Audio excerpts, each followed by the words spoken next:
Hello everyone. आज हम पढ़ेंगे क्लास 12th की बुक विस्टास का पहला lesson the third level written by Jack Finney. ये जो लेसन है ये चार्ली नाम के एक व्यक्ति का लेसन है। एंड एक दिन चार्ली को अचानक ही उसको ग्रैंड सेंट्रल रेलवे स्टेशन है एक, वहाँ पर वो जाता है। तो उसको उस ग्रैंड सेंट्रल रेलवे स्टेशन में वैसे दो लेवल्स हैं, दो तल हैं उसमें। पर एक दिन चार्ली को सडनली क्या है, थ्री थर्ड लेवल दिखाई देता है, तीसरा तल भी दिखाई देता है।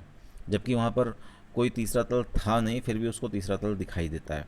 और ये बड़ी अजीब सी बात है। और जब वो अपने घर में ये सब बातें बताता है तो वो उसको एक साइकेट्रिस्ट के पास ले जाते हैं, एक मनोचिकित्सक के पास ले जाते हैं।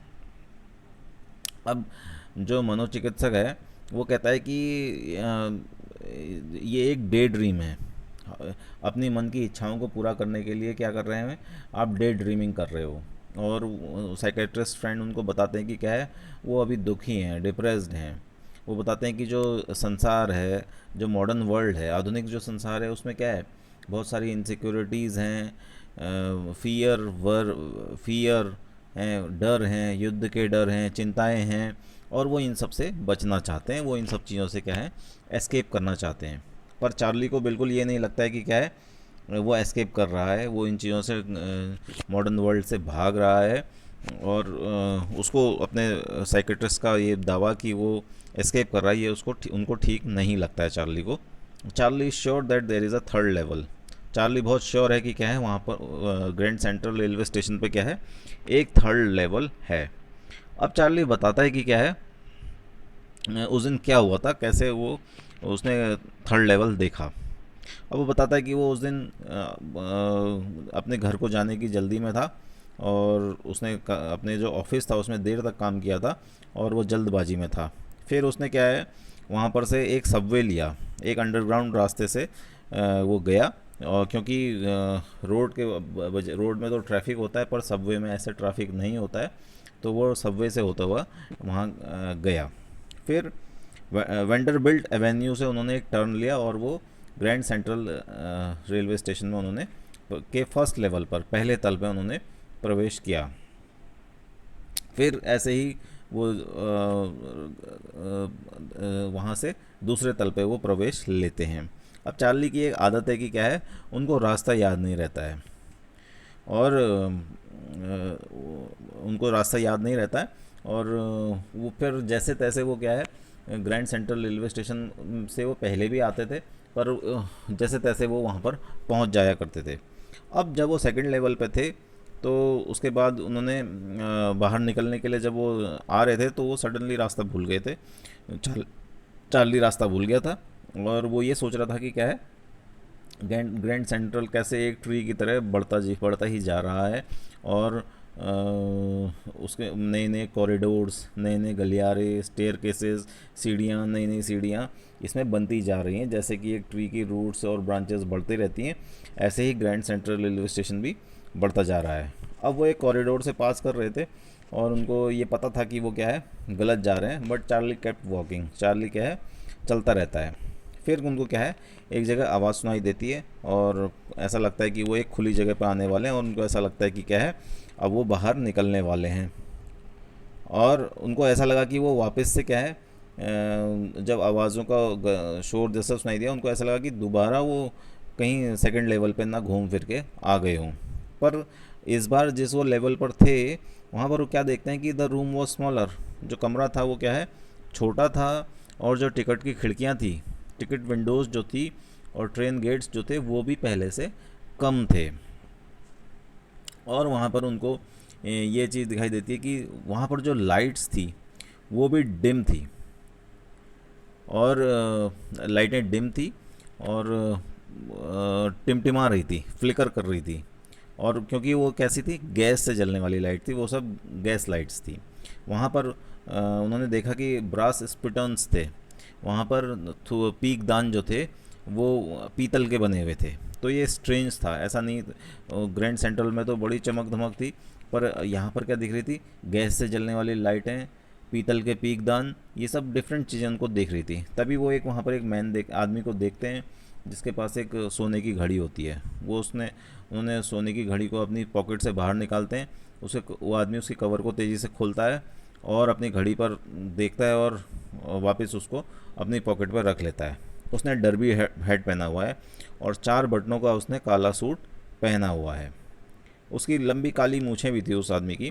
तो जब वो उनको ये सब स्ट्रेंज लग रहा था, ऐसा लग रहा था कि क्या है, चार्ली को ये सब देख करके ऐसा लग रहा था कि वो जैसे कि किसी पिछले ज़माने में पहुंच गया, 1890s में पहुंच गया है। उन्होंने चारों ओर नज़र दौड़ाई तो वहाँ पर हर कोई क्या था, पुराने फैशन का दिख रहा था। लंबी लंबी दाढ़ियाँ, कलमें उनके कलमें लंबी लंबी थी, मूछें हरे व्यक्ति की थी। तो ये सब उनको देख करके बड़ा वो आश्चर्य हो रहा था। अब फिर चार्ली क्या करता है कि एक न्यूज़पेपर बॉय से वो न्यूज़पेपर मांगता है। तो ये न्यूज़पेपर का नाम क्या था, द वर्ल्ड। अब द वर्ल्ड जो समाचार पत्र था वो कई सालों से पब्लिश नहीं हो रहा था, कई सालों से वो पब्लिश नहीं हो रखा था। और जब वो उसको खोल के देखते हैं समाचार को, तो उसमें जो प्रेसिडेंट थे क्लीवलैंड, उनके बारे में कुछ छपा हुआ था। अब ये जो प्रेसिडेंट थे और ये जो थे, ये बहुत पुराने ज़माने के में एग्जिस्ट करते थे। और वो जब न्यूज़पेपर ये क्या हो रहा है उनको समझ नहीं आता है, तो वो उसमें डेट पढ़ता है चार्ली। तो what was the date was June 11 1894। उसमें तारीख कितनी पड़ी हुई थी, जून 11 1894। अब चार्ली को बड़ा आश्चर्य होता है और चार्ली समझ गया कि क्या है, वो एक ज़माने में वो कई सदी पीछे आ गया है एक। तो वो टिकट काउंटर की ओर मुड़ता है और वहाँ पर जानते हुए कि क्या है, थर्ड लेवल है, वो एक टिकट खरीदता है जिससे कि वो और उसकी वाइफ लुइसा, तो लुइसा और वो घूमने जा सकें जहाँ भी जाना चाह सकते हैं। तो वो जाना चाह रहा था गेल्सबर्ग इलिनॉइस। वो वहाँ के 2 टिकट टिकट काउंटर से मांगता है। अब जब टिकट काउंटर में जो क्लर्क है, वो उनकी जो चार्ली ने जो हेड पहना हुआ था और जो फैंसी ड्रेस, भड़कीले कपड़े पहने हुए थे, उनको ध्यान से देख रहा था, एक स्ट्रेंज नज़र से देख रहा था। वहाँ पर चारों ओर तो क्या था, पुराना फैशन था, बड़ी बड़ी कलमें, बड़े बड़े मूछें, इस तरीके से लोग थे हेड लगाए हुए। और चार्ली उनमें डिफरेंट दिख रहा था, तो वो भी उनको ध्यान से देख रहा था। और उसने फिर पैसों का हिसाब लगा के उनको पैसे दे के बारे में बताता है, टिकट के फेयर के बारे में। तो जब चार्ली उनको टिकट का फेयर देता है, तो जब वो पैसा देखता है तो वो कहता है कि mister, this is not money, यह पैसा नहीं है। और अगर तुम मुझे ठगना चाह रहे हो, if you are trying to cheat me, you will be punished. तो तुम्हें यहाँ पर सज़ा मिलेगी, तुम बचकर नहीं निकल पाओगे। अब चार्ली वहाँ पर एक कैश ड्रॉवर की ओर नज़र डालता है, तो वहाँ पर क्या देखता है कि जो उनकी वहाँ पर करेंसी भी थी, वो ओल्ड स्टाइल थी, पुराने ज़माने की करेंसी थी। और जो नोट थे वो लगभग जो आज के नोट हैं उनसे आधे थे, उनसे छोटे थे। तो चार्ली चुपचाप वहाँ से क्या है, ये डर में कि कहीं ये इसकी शिकायत ना कर दे कि ये इसको कुछ चीट कर रहा है, वो वहाँ से बाहर निकल आता है। अब चार्ली सोचता है कि क्या है, अगले दिन भी वो वैसे ही वहाँ पहुँच जाएगा। तो वो क्या करता है, दिन में $300 को वो पुराने ज़माने की करेंसी खरीद लेता है और मॉडर्न $300 देता है। और $100 वो प्रीमियम भी देता है और $100 वो फ़ीस के रूप में देता है, जिससे कि उसको पुराने ज़माने की करेंसी मिल सके। तो $300 के बदले में उसको क्या है, लगभग $200 की करेंसी मिलती है। अब चार्ली खुश है क्योंकि वो अगर पुराने ज़माने में पहुंच जाएगा तो ये $200 भी उसके बहुत काम आएंगे। पुराने ज़माने में इतनी महंगाई नहीं थी, पर चार्ली को वो थर्ड लेवल कभी भी नहीं मिला। और जब चार्ली ने ये सब बातें अपनी वाइफ को बताई और उसके जो साइकेट्रिस्ट थे, वो सब यही कह रहे थे कि मॉडर्न वर्ल्ड की इनसिक्योरिटीज़, इन सब से वो भाग रहे हैं, इसलिए वो ये सब कर रहे हैं। अब चार्ली को लेकिन कुछ समय बाद एक प्रूफ मिलता है कि थर्ड लेवल वहाँ पर है। अब हुआ क्या कि वहाँ पर उनका एक फ्रेंड था, सैम वीनर, वो गायब हो गया था। और सैम वीनर क्या था, 1894 में था। तो 1894 में सैम वीनर है, ये कैसे पता चलता है उसको, क्योंकि उसको एक फर्स्ट डे कवर एनवेलप मिलता है। चार्ली को एक फर्स्ट डे कवर एनवेलप मिलता है। फर्स्ट डे कवर एनवेलप क्या है कि जब भी कोई नया स्टैम्प इशू किया जाता था, जब भी कोई नया डाक टिकट इशू किया जाता था, जारी किया जाता था, तो जो भी स्टैम्प कलेक्टर्स होते थे वो उस स्टैम्प को ख़रीदते थे और एक लिफाफे में उसको चिपका करके अपने पते पर भेज देते थे। अंदर से कुछ नहीं लिखा होता था। तो वो ऐसा क्यों करते थे, क्योंकि जो डाकघर की जो मुहर होती है वो डेट को कंफर्म कर देती थी कि ये इस डेट का टिकट है, तो उससे कंफर्म हो जाता था कि ये फर्स्ट डे टिकट है। तो ऐसे करके वो उसको एक फर्स्ट डे कवर एनवलप अपने घर पे मिलता है।